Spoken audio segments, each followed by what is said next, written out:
irmãos, aproveitando que os irmãos estão em pé, vamos fazer a leitura da palavra de Deus, onde já foi lido hoje. Evangelho de Mateus, capítulo 24, verso 3.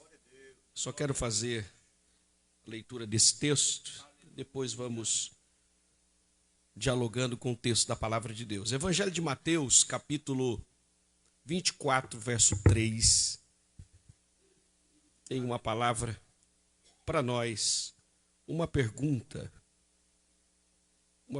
para nós. Todos estão? Quem encontrou, diz um amém.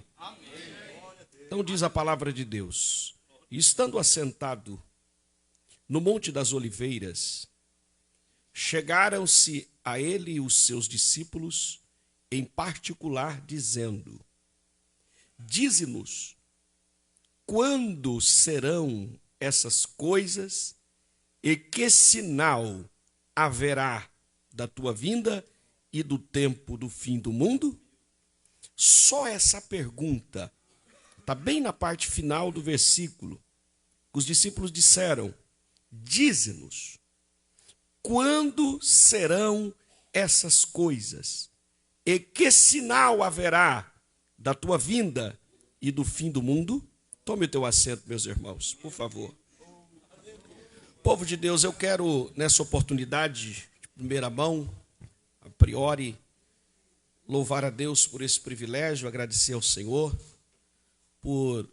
pela oportunidade que Ele nos dá de poder estar aqui. Sempre é bom poder reencontrar amigos, irmãos e ver essa linda igreja, né, numa noite como essa, chuvosa. Liguei para o pastor Felipe, falei: vai, tá de pé? Falou: pode vir, que pode ser eu e tu, a Laine, e nós vamos estar lá juntos. Mas graças a Deus vem mais de 3, né, irmão? Pode dar um glória aí? Então que Deus continue abençoando a vida dessa igreja, desse setor. É um setor de grande referência no nosso campo, também uma igreja de grande referência nessa cidade, que creio que nesse ritmo que está caminhando esse setor Itanhaém, logo, logo, essa igreja vai ter que ampliar. Quem pode dizer um amém por isso? É, meus irmãos, confirmou aqui, já está assinado nos céus. Eu quero louvar a Deus pela vida do meu amigo pastor Felipe, que é um grande irmão, companheiro. Ele, na grande verdade, irmãos, está sempre mais comigo lá do que eu com ele aqui. Mas eu quero louvar a Deus porque é um grande amigo. E ele vai mais lá porque eu convido mais ele. Amém, irmãos? Então a gente sempre está puxando o pastor Felipe, que é um grande pregador, é um grande ensinador. O pastor Felipe, ele tem várias características junto no ministério dele. Pastor Felipe é um pastor que em qualquer lugar ele se dá bem. Aí juntou aqui com o Itanhaém, ninguém segura mais, né, irmão? Mas é um pastor, né, que visita as ovelhas, cheira ovelha, é um ensinador da palavra de Deus, é um pregador da palavra de Deus. Quem lembra daquele aparelhinho 3 em 1? Alguém lembra desse aparelho antigamente? Quem é dessa época ainda aí? Tem? Nós estamos bem velhinhos então, né, irmão? Mas pastor Felipe é aquele aparelho, né, irmão? Ele toca disco, toca CD, toca fita cassete e ainda tem rádio ainda de lambuja para nós, né? É uma bênção. Que Deus abençoe o pastor Felipe nesse tempo. Eu creio que muitos anos ainda aqui fazendo a obra de Deus. Eu quero aqui também, irmãos, agradecer a Deus pela vida do nosso pastor, nosso querido pastor presidente, pastor Reuel Padilha, irmã Paula, né? Uma família, Lorenzo, Vicenzo, que o Senhor tem levantado nesse tempo para fazer uma grande obra no campo de registro. Junto com ele também, nosso vice-presidente, pastor Abraão. Eu vi o pastor Abraão no cartaz, tenho certeza que vai trazer aqui também para os irmãos uma palavra poderosa. Deus abençoe pastor Abraão, a irmã Meire e sua casa de maneira especial. Meus irmãos, trago aqui um abraço do nosso setor 18, de todos os nossos obreiros, hoje comigo o nosso pastor Altino Neto, que nos acompanha, para poder fortalecer aqui essa noite. Nós lemos um versículo bíblico da palavra de Deus que é uma pergunta pertinente ao tempo que nós estamos vivendo. Quem nunca perguntou quando será essas coisas? Quais serão os sinais que nos apontará que a vinda do Senhor está próxima ou quando será o fim do mundo? Muitos dos irmãos que estão aqui sabem que meados do ano de 99, a grande massa mundial, que hoje passa dos 8 bilhões de habitantes, tinha na época menos, pouco, mas tinha uma preocupação, porque diziam que de 2000 ninguém passaria. Houve-se então grandes expectativas que foram colocadas no ano de 2000 ou na virada do milênio. Pessoas ficavam preocupadas e mais, pessoas venderam suas propriedades, se desfizeram do que tinham. Muitas pessoas se equivocaram porque achavam que 2000 ninguém passaria nessa virada do milênio. Porém, nós estamos aqui.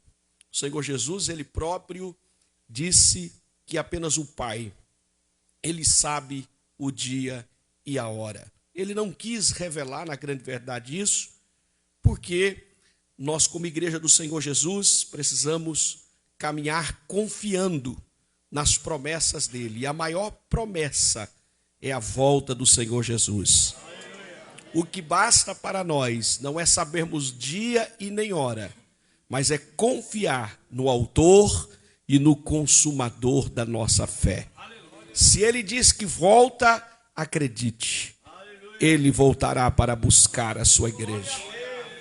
Mas ele deixou para nós alguns apontamentos daquilo que iria acontecer. O grande exemplo seria comparado como uma mulher grávida que está para dar à luz o seu filho. E mais do que ninguém aqui, temos aqui um grande número de mulheres e elas sabem como que funciona o processo das contrações. Quanto mais vai chegando próximo, vai apertando as contrações e ela está sabendo que o bebê está chegando. O Senhor Jesus, para colocar isso em pauta, para que nós tenhamos uma compreensão melhor de quando ele voltaria, então ele disse isso: os sinais serão a resposta para vocês. Os sinais apontarão a volta da minha presença. Quando nós olhamos para a Bíblia, eu quero aqui, antes de falar do arrebatamento, dizer aos irmãos que aqueles que esperam o arrebatamento são a igreja salva, é o crente salvo. Porque na igreja nós temos crente, mas é importante entender que quem aguarda o arrebatamento é os salvos, é a igreja, é a noiva do Cordeiro. Digo isso porque vivemos uma época que muita gente já não tem mais essa expectativa da volta do Senhor Jesus, porque se estabeleceu ou busca algum estabelecimento na sua vida profissional, na sua vida financeira, na sua vida familiar. Pessoas que às vezes têm acesso a lugares e países de primeiro mundo e que às vezes diz: não, Jesus vai voltar da seguinte maneira, é para aqueles que estão morrendo e não acreditam mais, ou às vezes não desejam mais os céus. Eu vou fazer uma pergunta aqui: quantos aqui desejam os céus, irmãos? Acorda essa pessoa do teu lado aí, pergunta para ela ou ele, dá uma mexida nele, por favor. Diga: você ainda deseja pelos céus? Você até pode, irmã, ter uma boa vida financeira. Você pode até, irmão, ter uma boa vida financeira. Você pode até acessar lugares extraordinários do nosso planeta. Você pode visitar em países extraordinários e até dentro do nosso próprio Brasil. Mas nada se compara com os céus. A palavra de Deus diz que aquilo que ouvidos não ouviu, aquilo que não subiu no coração do homem, são as coisas que Deus tem preparado para aqueles que o amam. Então os céus é maravilhoso e é para você que está lutando para poder perseverar. Pois bem, dito isso, é importante se lembrar de quando Paulo escreve a Tito, capítulo 2, se você tiver Bíblia, abra ela aí rapidinho, só para me acompanhar. Porque o salvo precisa compreender qual é o propósito da graça. O propósito da graça não é da chave de casa, o propósito da graça não é da chave de apartamento, tudo isso é bom, mas não é o propósito da graça. O propósito da graça não é dar para nós grandes empreendimentos, porque automaticamente Deus abençoa todos aqueles que consagram os seus planos. Então, se você quer ter seus projetos abençoados, primeiro, seja fiel a Deus financeiramente. Consagra a Deus os seus projetos e você vai ver que Deus vai honrar. Mas o propósito maior da graça qual é, queridos irmãos? Está em Tito capítulo 2, versículo de número 11 ao 14, que ele diz assim, ó: porque a graça salvadora se há manifestado. A graça salvadora se há manifestado. Então aqui está o primeiro propósito da graça, que é salvação. Como é o nome desse primeiro propósito? Salvação. Quem está me ouvindo, qual é o nome? Salvação. Então a graça se manifesta para um propósito, trazer salvação. E é interessante que o propósito de trazer salvação não é para um, não é para meia dúzia, é para todos os homens. Todos aqueles que aceitarem a Cristo e reconhecer o benefício de Cristo, a obra vicária na cruz, ele pode receber esse benefício, essa graça que é salvação. Segundo propósito, veja bem, ele diz aqui, ó, porque a graça salvadora de Deus se há manifestado a todos os homens, ensinando, segundo propósito, a renunciar. Então ela vem salvadora e depois que ela salva, ela vem com o propósito de me ensinar a renunciar, porque crente de verdade, ele vive continuamente renunciando o mundo. Eu quero dizer a você que não há possibilidade de fazer parte da igreja do arrebatamento, porque de uma igreja, Deus tira uma outra igreja. De um povo, Deus vai tirar um povo para ser arrebatado. Ô pastor, mas por que o senhor está dizendo isso? Porque a Bíblia diz que 2 estarão no campo, um sobe, o outro fica. 2 estarão na cama, um sobe, o outro fica. 2 estarão juntos andando, caminhando, um sobe e o outro fica. No meio de um povo, Deus tira um povo. Mas quem é que sobe? É quem está renunciando o pecado. Então a graça se manifesta para trazer salvação. Primeiro ponto, o salvo precisa compreender isso. Segundo, renúncia. Se você não consegue renunciar, eu vou abrir um parênteses aqui rapidinho para dizer, porque tem muita gente, nessa época nós estamos dizendo, e usa aquela antiga frase, a carne é fraca, Deus perdoa.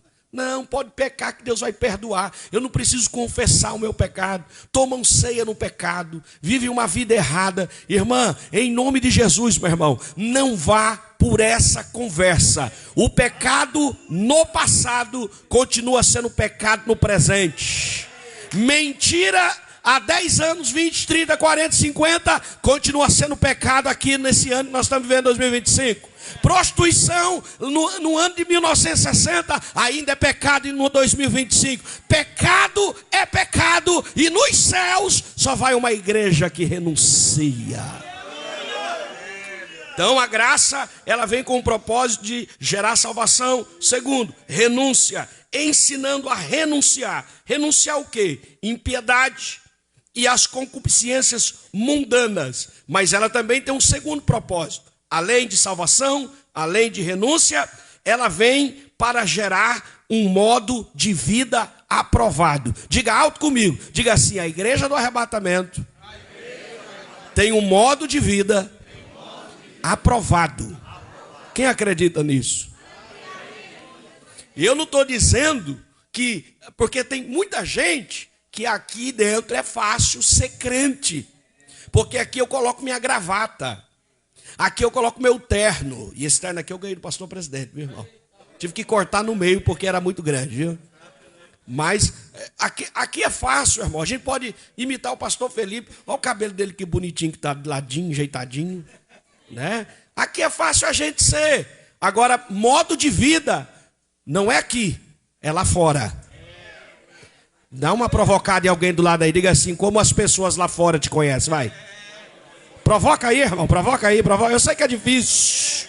Eu sei que é difícil, irmão. Porque lá fora, às vezes, a vida não é reta, não é aprovada. E se você quiser fazer parte da igreja do arrebatamento, precisa entender que a graça vem para te ensinar a mudar o seu comportamento. O salvo precisa compreender o propósito da graça. Primeiro, que traz salvação. Segundo, renúncia. Terceiro, modo de vida aprovado. Vivamos neste presente século. Vivamos neste presente século. Olha o que Paulo está dizendo. Sóbrio, pessoas equilibradas. Porque a gente anda por aí e às vezes até obreiro, que você não pode falar nada para ele, que ele desequilibra e perde a estribeira. Irmão, tem um problemão por aí. Não sei se a gente está vivendo nesse tempo, o tempo que a ansiedade está tomando conta, não é? Mas crente, e principalmente obreiro, precisa ter equilíbrio. Por quê? Para você ser uma igreja que fará parte do arrebatamento. Então ele diz, você tem que ter um modo de vida aprovado. E para isso ele vai dizer, vivamos neste presente século sóbrio, justo e piamente. E agora vem um terceiro elemento importantíssimo. Por quê? Porque o salvo precisa compreender que o propósito da graça é salvação, é renúncia, é modo de vida aprovado. E agora vem um item importantíssimo para nós. Aguardar. Aguardar. Aguardar o quê? A bem-aventurada esperança. Tem Bíblia aí? Quem está de porta da Bíblia? Abra aí no livro de Tito, por gentileza. Vamos fazer essa leitura junto aqui. Livro de Tito, capítulo 2, versículo de número 13. Tito, capítulo 2, versículo de número 13. Olha o que diz a palavra de Deus. A graça tem um propósito, nos ensinar a aguardar. Agora é interessante pensar isso, aguardar por quê? Porque a gente pode perder. Com tantas coisas que temos, nós estamos nos esquecendo.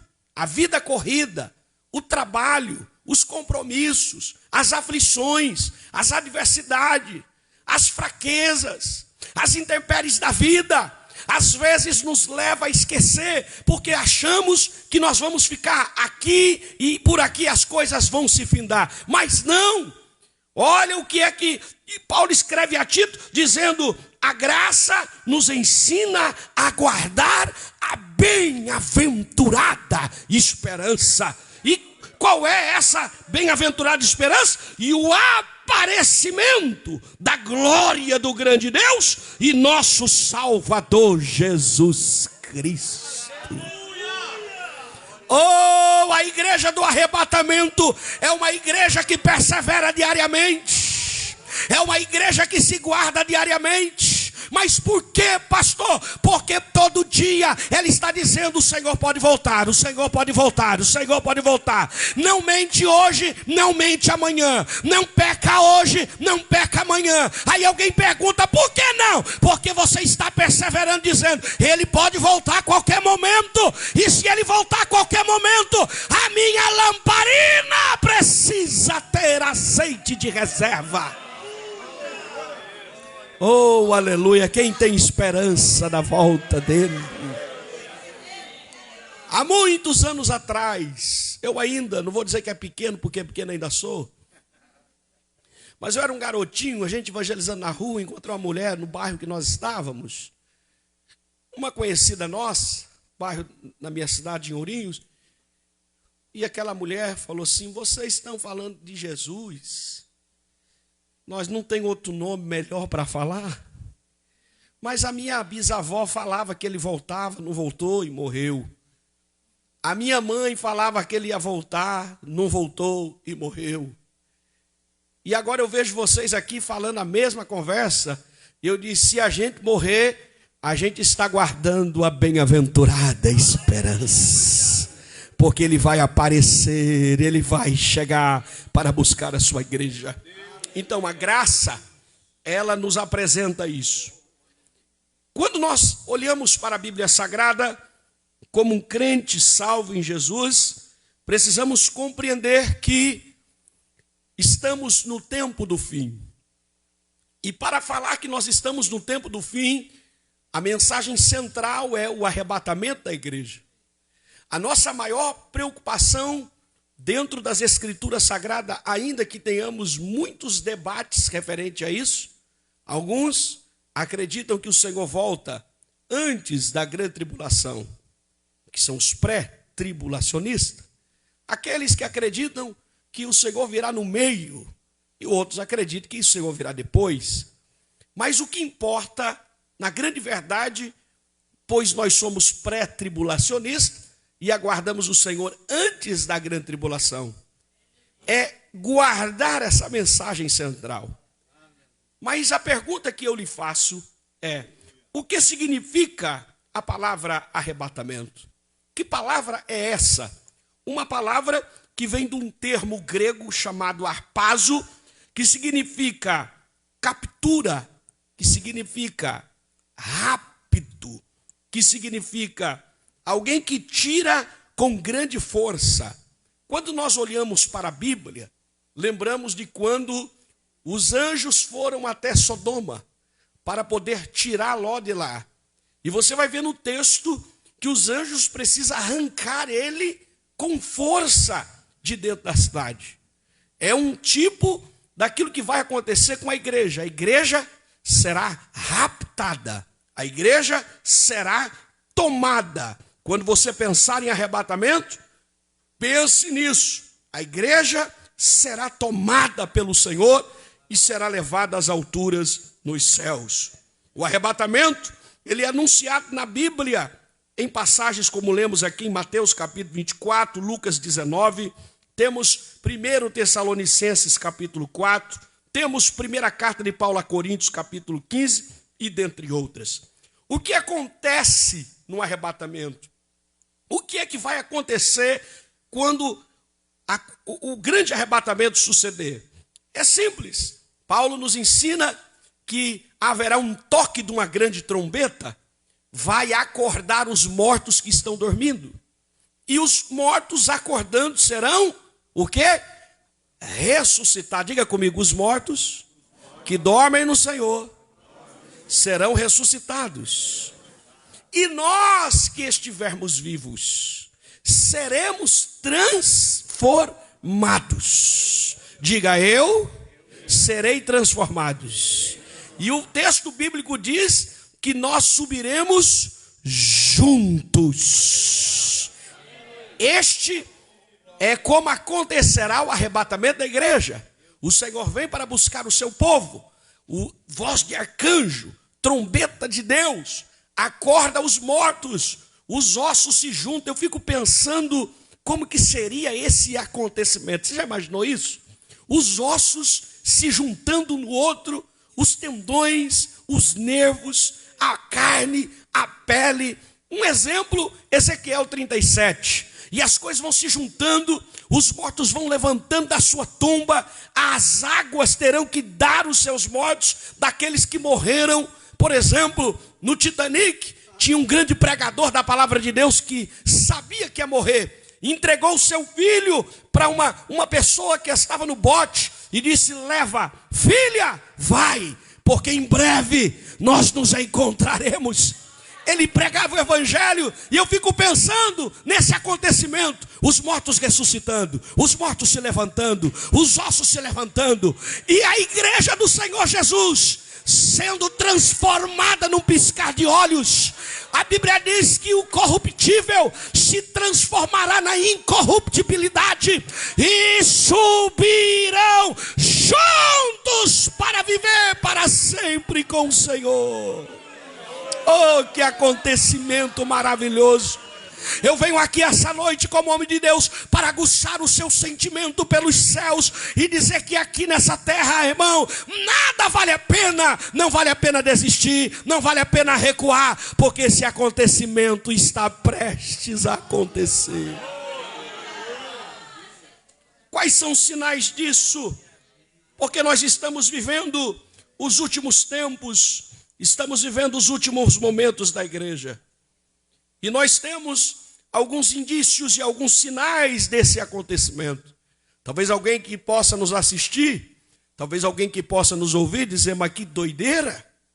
O morto, hoje, estava fazendo um culto fúnebre de um jovem de 30 anos da nossa igreja, que com alguns problemas de saúde partiu para o Senhor. E eu estava olhando para aquele boneco e dizendo aos irmãos,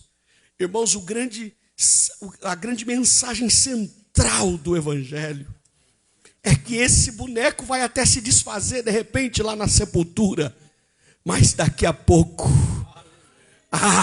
pouquinho a gente vai se encontrar junto nas mansões celestiais.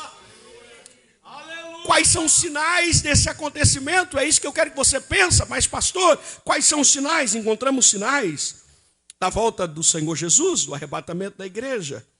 E ele vai nos falar, quando nós olhamos para a Bíblia, sobre 4 classes desses sinais.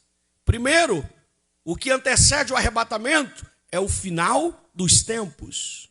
O final dos tempos. Guardou? O que antecede o arrebatamento é o quê? Diga para alguém do lado, diga assim, ó, nós estamos no final dos tempos. Diga, nós estamos nos últimos dias. Você acredita nisso, irmão? O que é que me diz que o arrebatamento vai acontecer? É que nós estamos nos últimos dias. Primeiro ponto. E quando nós olhamos para isso, na palavra de Deus, vamos encontrar alguns textos importantes quanto a isso. Vamos fazer a leitura da palavra de Deus aí. Daniel capítulo 12. Se alguém tem Bíblia, me ajuda aí em nome de Jesus. Daniel, no capítulo de número 12, e o versículo de número 4. Olha o que vai dizer a palavra de Deus, para a gente ganhar tempo. E tu, Daniel, fecha estas palavras e sela este livro até o fim dos tempos. Muitos correrão de uma parte para outra, e a ciência se multiplicará. Vamos ver a Bíblia falando sobre isso novamente? Você que tem Bíblia, abra a palavra de Deus no livro de Joel, capítulo 2, versículo de número 28. Olha que interessante. Joel, capítulo 2, versículo de número 28, que é uma palavra muito conhecida.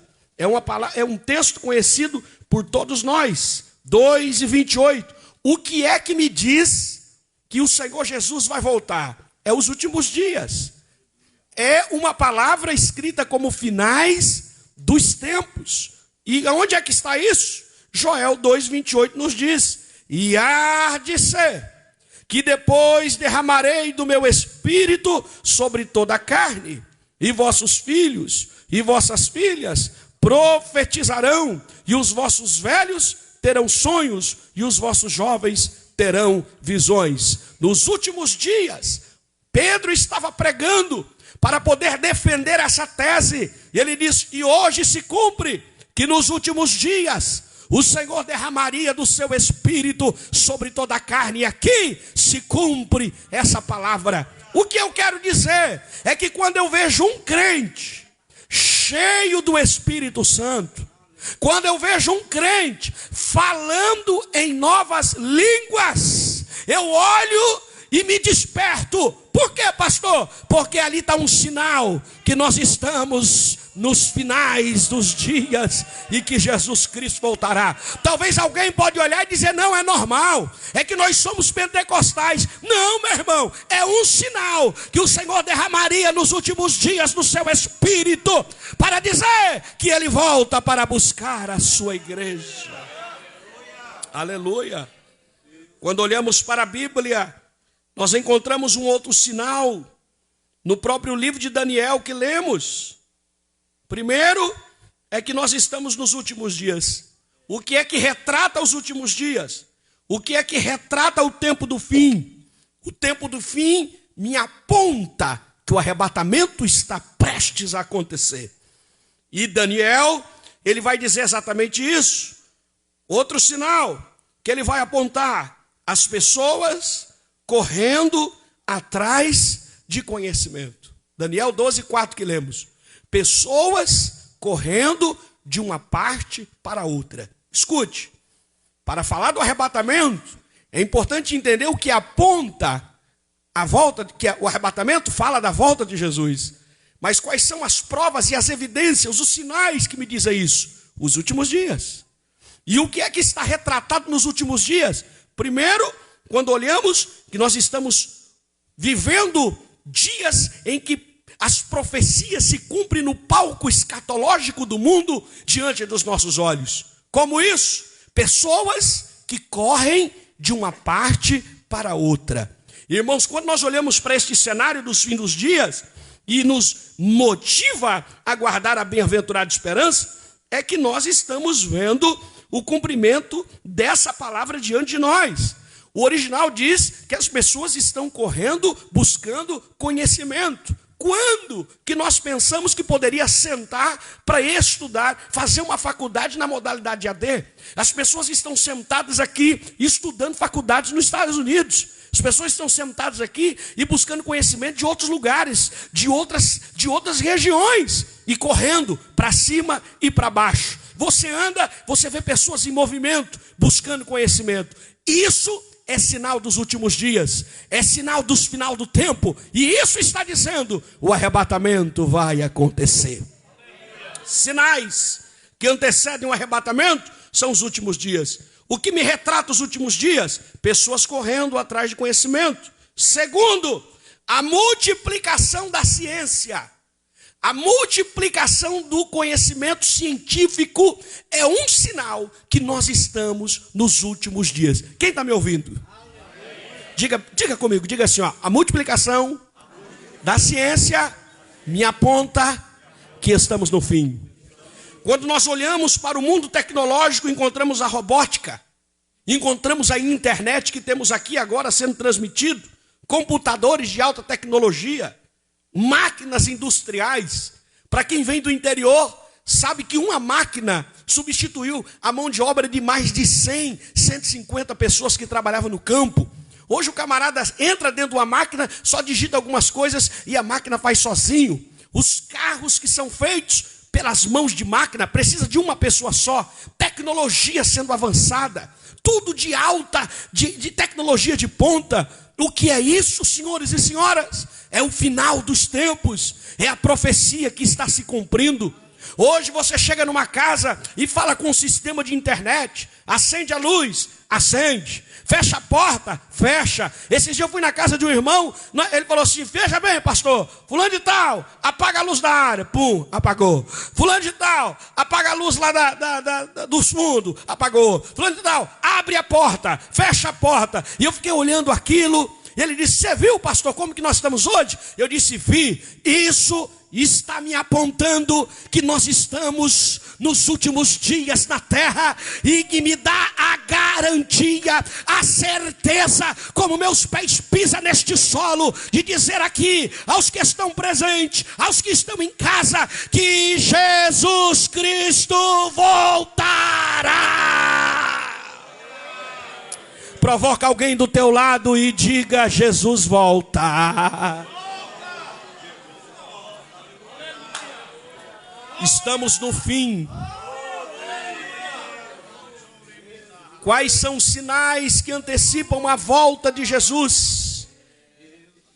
Qual é o sinal que está apertando como uma mãe para dar à luz? Finais dos dias. O que os finais dos dias traz como um pacote para nós? É exatamente isso que eu estou lhe dizendo. Nós estamos vivendo dias em que as pessoas estão correndo de um lado para o outro buscando conhecimento. O conhecimento se multiplicando. É interessante, porque você pega hoje uma pessoa que vai fazer uma cirurgia bariátrica. Antigamente tinha que abrir todo aqui. Hoje não. 4 furos ou 5 já resolveu o problema. É a tecnologia avançando. Agora, recentemente, saiu notícia que já descobriram a cura do câncer. Tecnologia avançando. É Jesus dizendo. É Jesus dizendo. É por isso que eu disse que os salvos, eles precisam entender o propósito da graça. Quando eu olho para uma novidade no mundo tecnológico, quando eu olho para um mover de Deus no meio da igreja, o Senhor está dizendo: se prepara, que eu estou chegando para buscar a minha noiva. Olhe para o mundo com uma ótica diferente. Porque nós olhamos e dizemos: olha, está beneficiando a nós. O Pix. E tanto, que benefício que traz? A tecnologia traz comunidade, traz comodidade para todos nós. Mas não se esqueça que ela é um apontamento do sinal que a igreja marcha, que a igreja aguarda a volta do Senhor Jesus Cristo. Olhando para a Bíblia, sinais que identificam que nós estamos no tempo do fim. As pessoas que correm em busca de conhecimento. A multiplicação da ciência, como a robótica, a internet, computadores, máquinas industriais e tantas outras coisas. Joel 2:28 fala-nos da efusão do Espírito, como também Atos 2, verso 14 ao 17, depois você lê, que vai falar do derramar do Espírito de Deus sobre a igreja do Senhor. Ainda, em 2 Timóteo capítulo 3, se você tiver sua Bíblia, você pode abri-la. E é interessante isso, irmão, porque nós nos deparamos com pessoas reclamando desse tempo. Que difícil, que dificuldade é ser crente, que dificuldade é viver entre as pessoas. Mas olha o que Paulo diz na sua segunda carta a Timóteo, capítulo 3, versículo 15. Olha o que ele vai dizer. Capítulo 3 e o versículo de número 15. E que desde a tua meninice sabes as sagradas letras, que podem te fazer salvo para a salvação, pela fé que há em Cristo Jesus.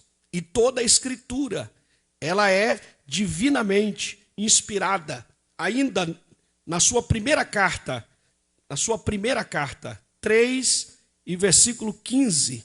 Mas ele diz: mas se tardar, para que saibas como convém andar na casa de Deus, que é a igreja do Deus vivo, a coluna e firmeza da verdade. Em ambas as cartas, Paulo, ele vai trazer para nós uma revelação que os tempos que nós estamos vivendo são dias difíceis, são dias de grande dificuldade. Nós estamos caminhando como crentes salvos em Jesus. E ser crente não é coisa fácil. O diabo quer roubar de nós aquilo que foi semeado em nós. O diabo quer falar para que você não vai conseguir, quer dizer que você não vai vencer, quer dizer que as coisas serão difíceis na vida cristã e é melhor abandonar a fé. Mas entenda, é tempos difíceis que a Bíblia diz, e isso está me dando a garantia de que o Senhor Jesus volta, porque é o final dos tempos. Quando lemos o texto em Mateus capítulo 24, do verso 1 ao 12, vamos encontrar uma palavra sendo dita à igreja. Do verso 13 ao 16, é um texto que faz referência a Israel. E também, do verso 21 ao 30, vamos encontrar uma palavra referente ao mundo, quando se trata dos sinais.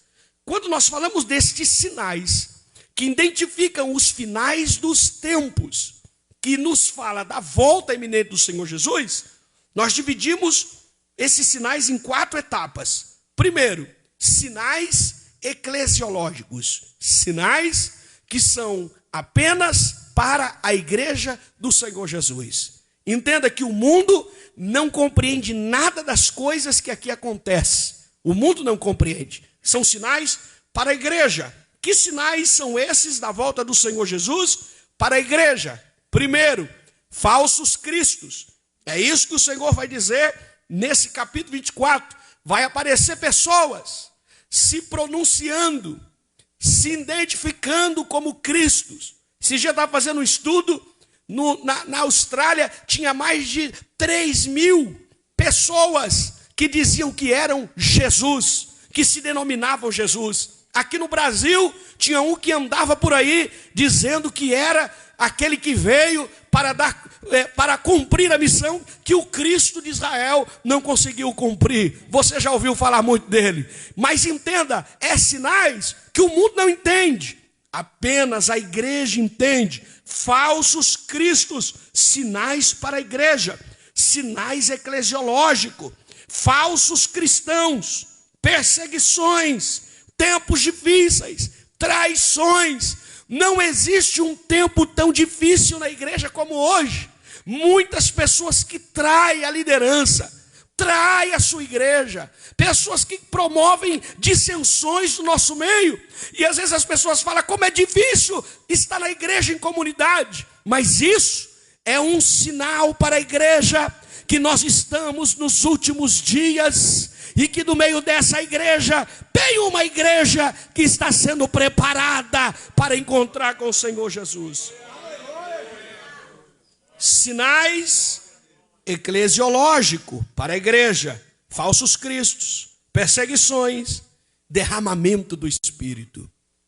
Está sendo difícil ver batismo no Espírito Santo nesses últimos tempos, mas é uma promessa para os últimos dias, e a promessa continua de pé. Você acredita nisso, irmão? Porque é um sinal que ele deixou para a igreja, que nos últimos dias derramaria. Ele não daria, ele derramaria. Viu? Está liberado para a igreja de Jesus Cristo o derramar do Espírito, dons espirituais. Ele quer te dar dons, porque é um sinal para a igreja que nós estamos no fim. Ele quer te capacitar com poder, com autoridade. Eu venho aqui dizer à igreja de Itanhaém: não te detenhas, busque os dons do Espírito Santo.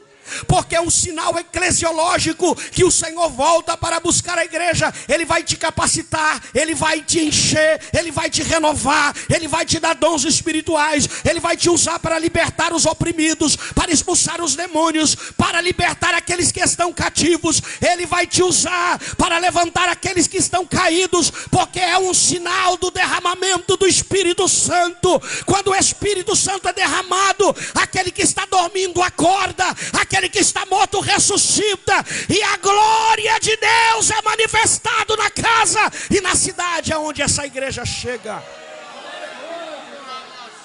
O evangelho precisa ser pregado pela igreja, mas a igreja precisa entender que o derramar do Espírito é um sinal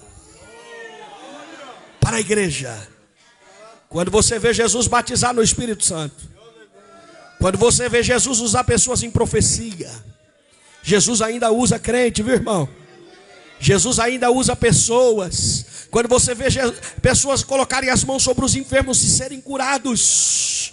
Oh, meu querido, quando o Espírito Santo foi derramado, e Pedro vai tomar a palavra e vai dizer: o que vocês estão vendo é o cumprimento de Joel, capítulo 2, 28, que nos últimos dias, naquele tempo, ele já estava dizendo que já estava nos últimos dias. E eu tenho uma palavra para você que eu disse hoje: Atos dos Apóstolos ainda não fechou. A igreja continua pregando o mesmo Cristo, na autoridade da igreja primitiva. Jesus sara, Jesus cura, batiza no Espírito Santo, e ele voltará para buscar essa igreja do Senhor.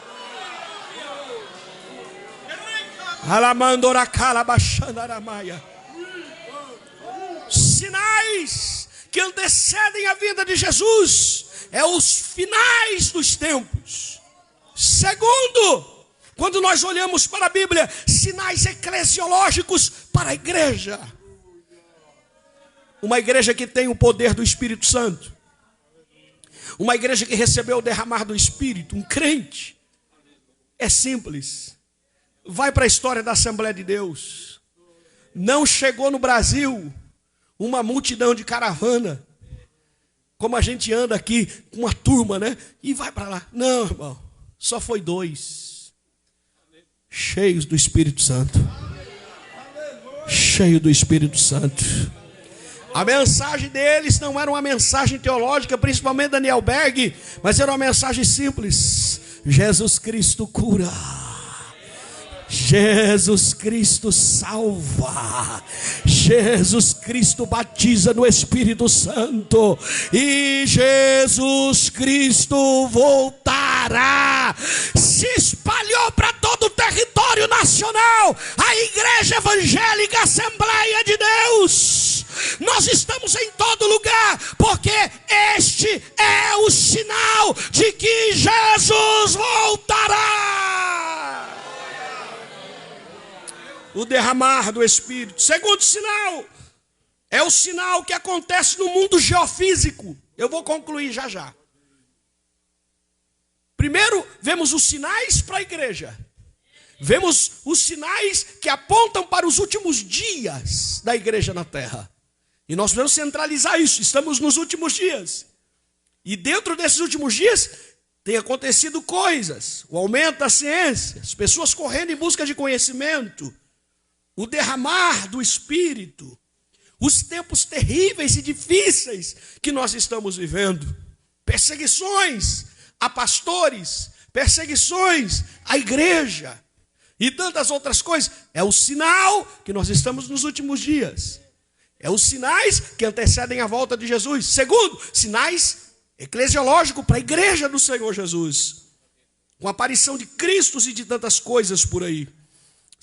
Terceiro, sinais no mundo geofísico, como em nenhum outro tempo. Escute isso aqui. Como em nenhum outro tempo, nós estamos acompanhando terremotos em vários lugares, inclusive no Brasil. O Brasil não tem como ter terremoto, mas está acontecendo. Esses dias teve um terremoto na região do Uruguai, por ali afora, porque lá, e veio tremer até perto de Ourinhos, até Marília. Sentiram a terra tremer. Mundo geofísico, maremotos, fenômenos naturais, fomes, pestes. Nós estamos vendo desastres por toda parte. É simples, puxa o Google aí, o YouTube, e olha o que está acontecendo na África. A terra está rachando no meio, está virando outro continente. Esses dias desocuparam uma região da Grécia, em Santorini, porque um vulcão que estava desacordado há tanto tempo lá, começou a ferver novamente. As pessoas estão com medo, porque agora recentemente saiu notícia que tem tsunami para aparecer por aí. Mas o que é isso? É o sinal. É o sinal. É o sinal. É a mulher grávida, está dando sinal, ele está chegando, ele está chegando, ele está chegando. É o sinal para a igreja. O mundo não entende nada disso, mas quando um crente salvo olha para isso no jornal da TV, ele está dizendo: Maranata, Maranata, Maranata, ora vem, Senhor Jesus. Sinais no mundo social. Olhamos para o mundo social e nós encontramos uma maldade gigantesca entre as pessoas. As pessoas não se entendem, as pessoas se traem, as pessoas armam laços mirabolantes para outras pessoas. Não existe mais amor entre as pessoas. Ninguém está mais na sociedade que vivemos preocupado com ninguém. Eles atropelam, passam por cima, humilham, não estão preocupados. É a falta de humanidade. O que é isso, pastor? Esse dia eu vi uma pessoa passar por outra, quase atropelou o rapaz. E o rapazinho sentado pedindo esmola. E ele falou: olha, moço, só preciso comer alguma coisa. Me humilham, me pisam. E eu disse: fica tranquilo, filho. Eu vejo para você, eu olho para você. E eu vejo que isso é o sinal. É o sinal, é o sinal, é o sinal que ele vem. Porque ele está levantando uma igreja zelosa, uma igreja de boas obras, uma igreja que será unida na glória do Senhor. Aleluia, aleluia. Sinais eclesiológicos, sinais no mundo geofísico, sinais no mundo social. Sinais que estamos acompanhando no mundo geopolítico, e eu paro aqui. Falar de política na igreja é problema. Você sabe disso. Hoje todo mundo, a grande maioria vai para as redes sociais para tentar ver o que é que está acontecendo no mundo geopolítico. E a gente vai encontrar muitas coisas, eu não vou falar tudo aqui, depois eu mando esses bolsos aqui para o pastor Felipe. Mas nós vamos encontrar, nós vamos nos deparar com a globalização, a narrativa de uma nova ordem mundial, muito falada. Quem me ouve diz amém. Amém. Junções dos países, como o BRICS, que tem 12 países de esquerdas e comunistas.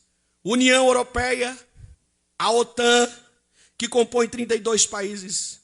Nos deparamos no mundo geopolítico uma corrida para um armamento generalizado e vemos guerras, rumores, ameaças de guerras. Encontramos por aí, envolvido nisso, a China, a Rússia, Irã, Coreia do Norte, Coreia do Sul. Países que estão tentando se estabelecer e as grandes potências querendo dominar. Você vai encontrar ao longo da história guerra civil americana, a guerra soviética no Afeganistão, a guerra do Vietnã, que durou 20 anos. Olhamos para o mundo geopolítico, encontramos as guerras napoleônicas, encontramos a guerra dos 30 anos, que mudaram o mapa da Europa. Encontramos rebelião de Taiping, que foi a revolução da China, que foi um dos conflitos mais sangrentos da história. Estudos apontam que cerca de 20 milhões de vidas se perderam durante esse conflito. Encontramos no mundo geopolítico a Segunda Guerra do Sino-Japonesa. Foi um conflito militar travado, principalmente entre a República da China e o Império do Japão, em 1937. A Primeira Guerra Mundial foi um conflito bélico centrado na Europa, que durou 4 anos aproximadamente, e o resultado foi a perca de 37 milhões de vidas. Conquistas dos mongóis, que durou do ano 1209 a 1368, uma guerra que resultou na perda de 60 milhões de vidas. Segunda Guerra Mundial. Tudo isso, quando nós olhamos, e hoje recentemente, Rússia invadindo países do seu lado, tentando arrancar. Encontramos do outro lado os países da Coreia, também tentando alcançar países menores. Aqui no Brasil, Venezuela, tentando invadir outras regiões. O mundo geopolítico está desestabilizado. As pessoas, a grande potência até tenta encontrar um meio termo entre as nações. Se cumpre literalmente o Salmo 46. Isso é para a igreja. As nações se embravecem, os reinos se movimentam, mas vai acontecer. Ele levantou a sua voz. Eu venho aqui essa noite finalizar essa palavra e dizendo para você que temos sinais de todas as partes que o Senhor voltará para buscar a noiva do Cordeiro. O mundo geopolítico nada mais nos diz, todos os momentos, a cada segundo, a cada guerra, a cada momento de tensão militar, que Jesus vem, Jesus vem, Jesus vem. Acredite ou não, o mundo geopolítico nos traça e nos aponta, dizendo: noiva do Cordeiro, ele levantará a sua voz e a sua noiva será levada para a eternidade. Oh, alamandora xandarabacandaraia. Nós só temos que cantar uma coisa: o rei está, o